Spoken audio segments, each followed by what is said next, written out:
Welcome again to the Medical Terminology Podcast. This episode is Chapter 11, Part 6, Ear Anatomy. Before we go into the anatomy of the ear, we're going to have a little fun with physics, and we're going to talk about the basic aspects of sound. Sound travels in a wave, something like this.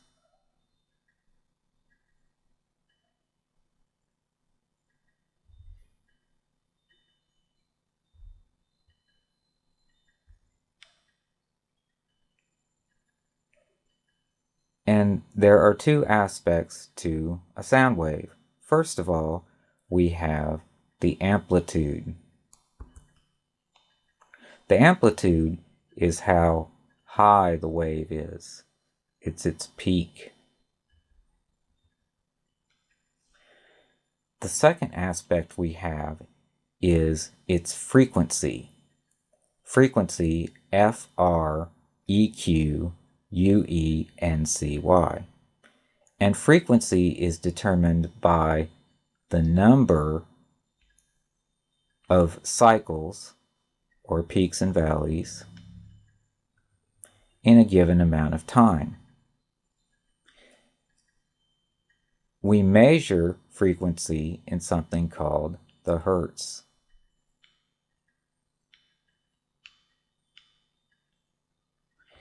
And hertz is cycles per second. These waves travel very fast, so there can be hundreds, thousands of cycles in a single second. Now, what does this have to do with sound and hearing? Well, if we're talking about the amplitude of a wave, how high it goes, that translates into its loudness, how loud it is. And we measure the loudness in something called a decibel, which we've probably all heard of, D-E-C-I-B-E-L, abbreviated little d, big D.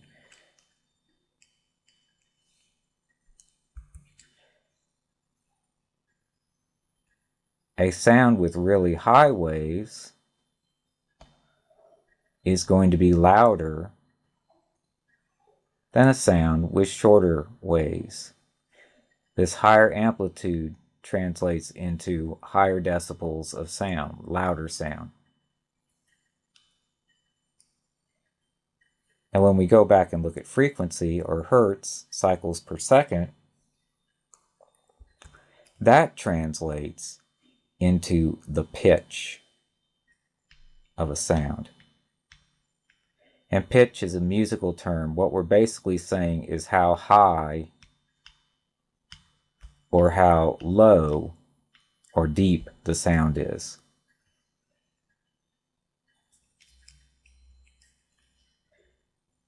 If we have a sound wave that has a low frequency, like this one, notice there's only 4 cycles per second. A low frequency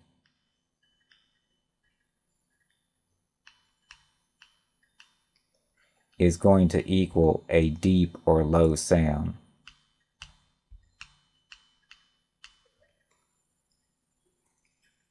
On the other hand, if we have a sound that's got a very high frequency, it has many, many cycles per second, a high frequency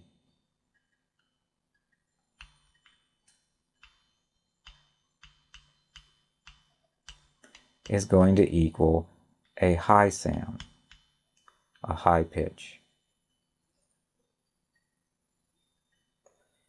So high frequency, high pitch, low frequency, deep or low pitch. And again, if we have a sound wave with a very high amplitude, it is going to be a very loud sound as opposed to a sound that has a low amplitude. It's going to have a much lower loudness. It's going to be a lot quieter sound. Quiet, loud. And again, when we look at frequency, a low frequency is going to be a deep sound, and a high frequency is going to be a very high sound. So that's the physics of hearing and sound waves. And this is where two important terms again, decibel, which is a measure of loudness, and frequency, which is a measure of how many cycles per second, come from. And frequency again is measured in hertz. So if we're talking about hertz, it's frequency. We're talking about how high or low a sound is. If we're talking about decibel, we're talking about amplitude, and we're talking about how loud the sound is. Now that we've looked at sound and sound waves, we're going to talk about the anatomy of the ear and how we hear.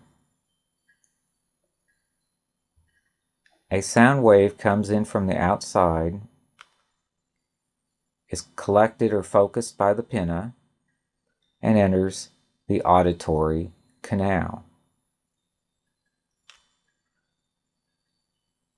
This portion of the ear, from the pinna up to this membrane here, known as the eardrum, is known as the outer ear. After it passes through the outer ear, the sound waves strike the eardrum, which is known as the tympanic membrane. And that causes the eardrum to vibrate. This vibration then is passed into what's known as the middle ear. The middle ear includes the eustachian tube and these three bones here, which are known as the auditory ossicles. And I notice that people really tend to miss these on tests. They get confused by them. Maybe they can't read the drawing. I'm not really sure. But I'm going to try to give you a couple of tricks to help you remember these. The first of the ossicles is called the malleus. And it's called that because it resembles a mallet, a hammer.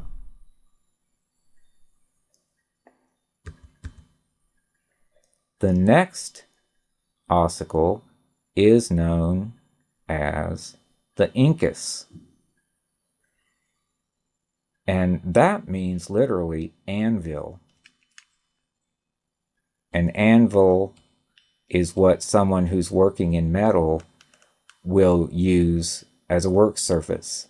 And someone who's working in metal will take a hammer and strike it on the anvil as they're shaping metal. We've probably all seen on television or something like a blacksmith making horseshoes. Well, that's where these labels come from. We have the mallet striking the anvil, the incus. And the third one is known as the stapes. And if you look at it, it is shaped just like a stirrup. So an easy mnemonic here is to remember that the blacksmith uses a hammer to strike the anvil to make a stirrup. Hammer, anvil, stirrup. Malleus, incus, stapes. Now after the sound waves hit the membrane here, the eardrum, and vibrate that vibration is passed to the malleus, the incus, and the stapes. It's kind of like a lever system. The malleus is moved by the membrane. It then hits the incus. The incus moves and hits the stapes.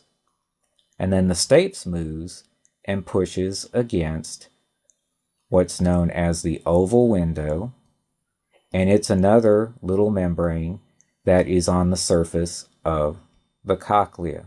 So let's back up a bit here. Sound waves come in, pass through the outer ear, hit the eardrum, cause it to vibrate, which then causes the mallet or malleus to vibrate.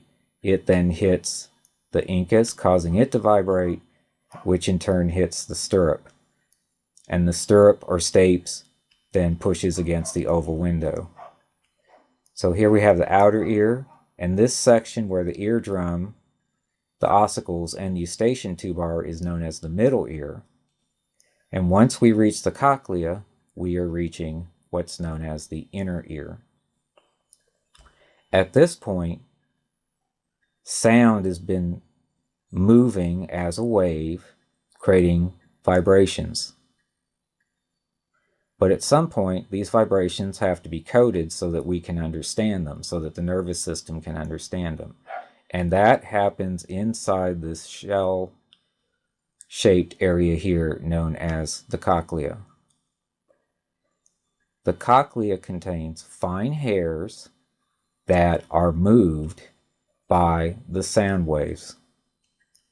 There's just a bunch of hairs right there.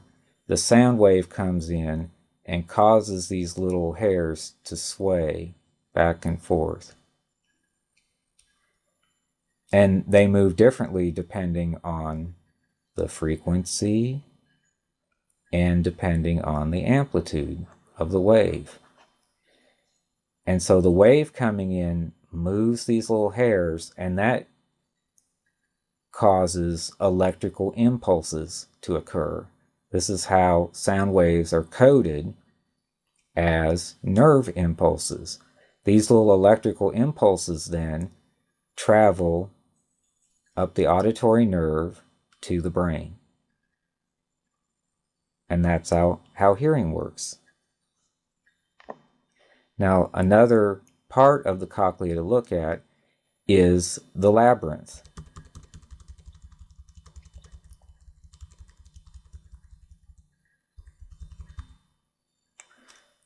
The labyrinth is this area involving the vestibule and the semicircular canals. And the labyrinth is responsible for our sense of balance. There's fluid inside these canals, these loops here, and depending on how we're oriented, that fluid moves. And that fluid movement is captured by the vestibule, and again, that is encoded and transmitted as nerve impulses. And that's how we can tell if we're right side up or we're upside down. One other little thing to talk about is the types of conduction. When the sound waves are coming in and moving as sound waves, we call this air conduction.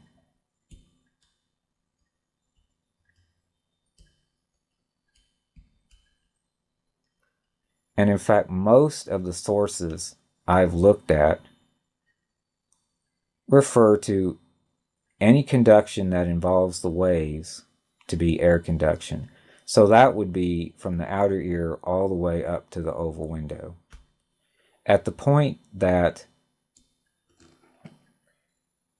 the wave gets coded as neural impulses, electrical impulses, it becomes sensory neural conduction, sensory neural conduction. Now, our textbook does subdivide this in one more way. Our textbook suggests that this area in here, where the ossicles are vibrating, this middle ear part, it calls that bone conduction.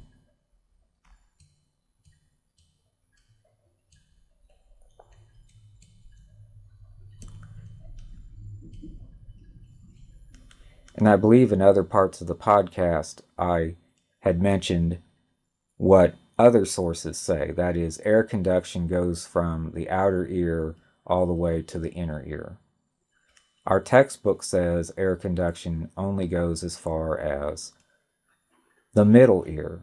In the middle ear, we have bone conduction, and then in the inner ear, we have the sensory neural conduction.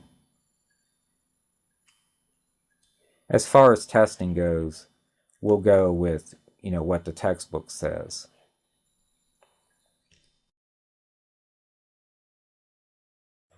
Okay, now we're going to go ahead and do some practice.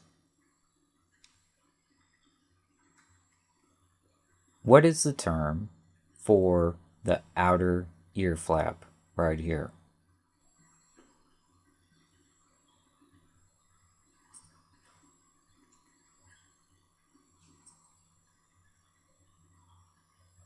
That's the pinna, P-I-N-N-A.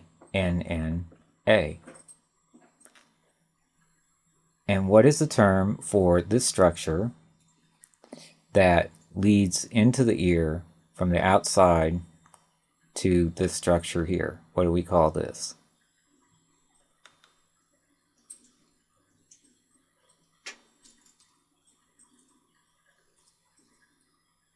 That's the auditory canal. And what do we call this structure that's commonly known as the eardrum?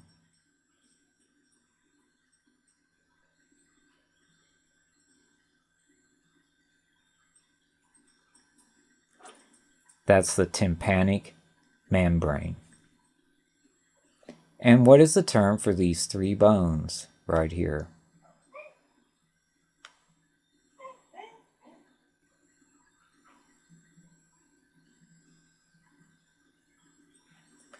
They are the auditory ossicles. And each bone, each ossicle, has its own unique name. What is the name of this first one right here?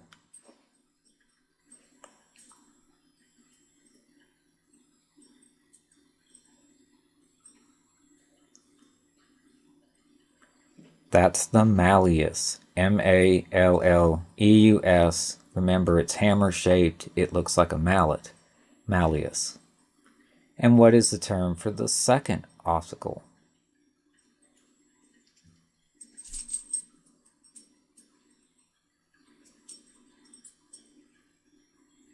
That's the incus, I-N-C-U-S.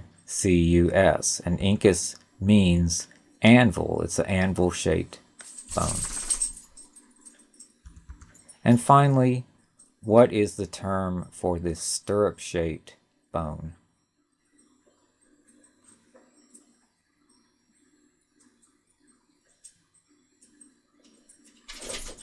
Well, that's the stapes, S-T-A-P-E-S.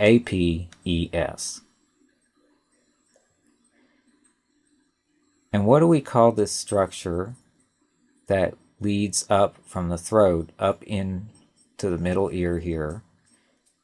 And its purpose is to equalize pressure.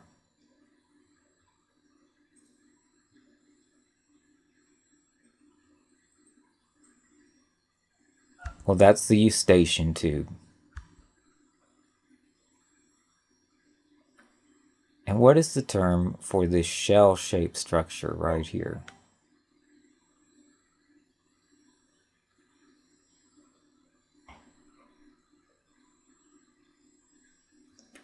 This is the cochlea, C-O-C-H-L-E-A. And what is the term for these fluid-filled circular structures?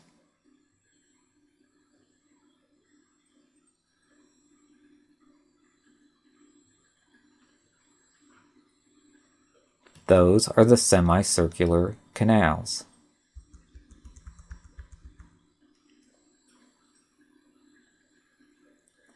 The stapes presses against a structure in the cochlea that transmits vibrations from the outside, where the bones are, inside, into the fluid inside the cochlea. And what is the term for that structure?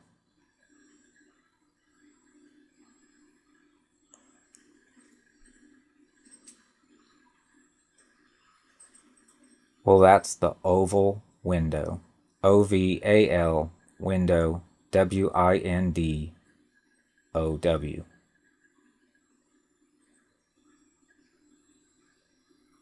And what is the term for this area in the center of the cochlea structure? It's between the semicircular canals and the cochlea itself, and it is a center of balance.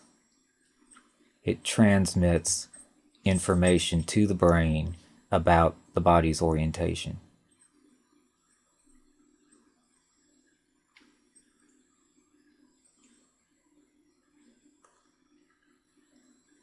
Well, that's the vestibule, VESTIBULE. And then what is the term for the nerve that carries the auditory signals to the brain?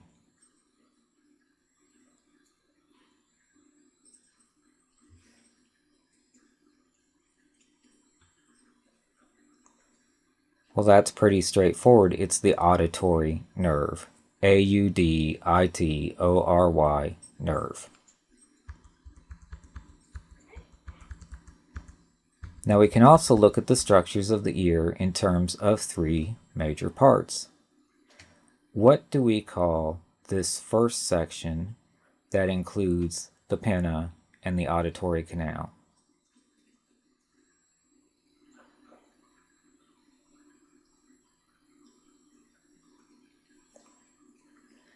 Well, this is the outer ear.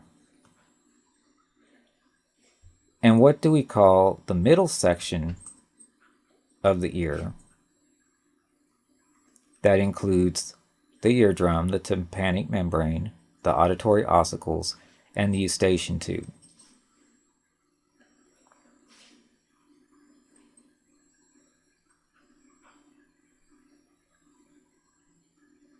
Well, that's the middle ear, MIDDLEEAR.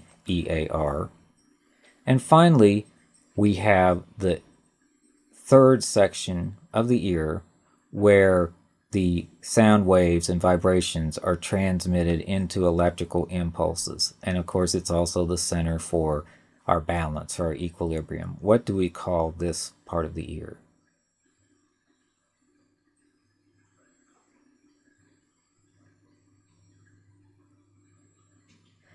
We call it the inner ear, INNER.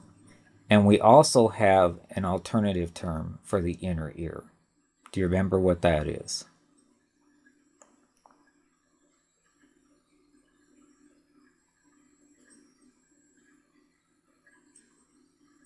It's the labyrinth, LABYRINTH.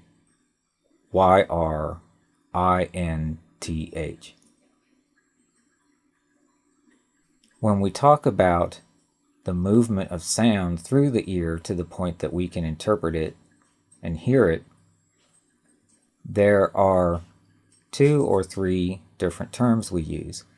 When a wave, a sound wave, is coming into the ear and strikes the tympanic membrane, what do we call that form of transmission?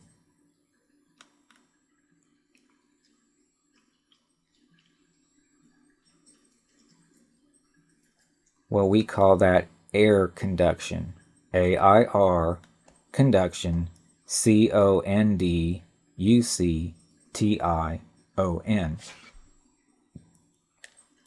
And many sources also call the transmission of the vibrations from the eardrum through the auditory ossicles all the way to the oval window.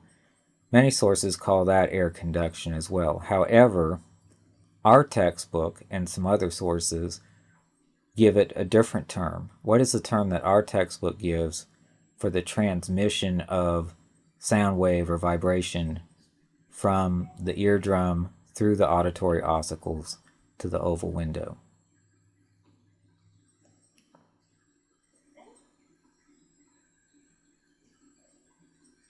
Well, that's bone conduction, BONECONDUCTION. And finally, once the Vibrations strike the oval window, they're carried through the fluid in the cochlea, and they stimulate the little hairs in there, which then creates electrical signals that carry to the brain, and the brain interprets them as sound. And what do we call this type of conduction?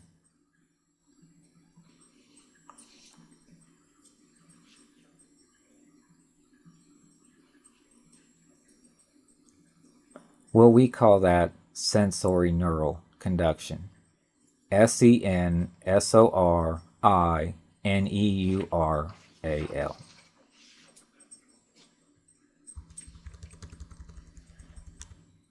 Okay, well, that covers the anatomy of the ear. And this ends this episode of the Medical Terminology Podcast.